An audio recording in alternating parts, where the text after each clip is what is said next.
regards to whether it's time management or saying yes to the right things, no to the right things? And is that an ongoing battle for you? You control your boundaries. Nobody else does. So like with my kids, I would write in their sporting events before the season ever began. And I was at every one that I possibly could be at. And when they got to college, it was, of course, very, very hard. But when they were in high school, I was at every one. But I wrote that into my calendar. And I realized early on that if I don't, somebody else is going to want that time. And so when I did, I was then able to say to people, I'm sorry, I got another appointment. And guys, that is perfectly okay. You don't have to tell them with whom. You don't have to tell them you're going to go to your kids' whatever game, but you have another appointment. And it's with your kids. Kids spell love, T-I-M-E. So I learned that I controlled that. I learned also that I got to take a day off every week.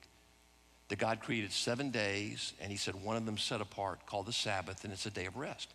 So Marilyn and I knew that Sundays wasn't going to be that day with multiple services, and now Saturday night as well. So we take Fridays off. But we make the point that that day is sacred. It's a Sabbath. We write that in, and that day cannot be interrupted by anyone or anything. It's our day together. It's our day of rest. And I've just learned that if you burn the candle at both ends, you're not as bright as you think you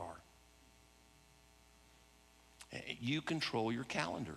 And you read your books, don't you, with margins? If the words are stretched out to the edge, you can't read that book well. There are margins in books purposefully for you to be able to read more easily. So you've got to control your life. You've got to control your schedule. If you don't do it, nobody else will do it for you. And people will demand as much as you'll give them. We just set our boundaries, and it's allowed us to be healthy.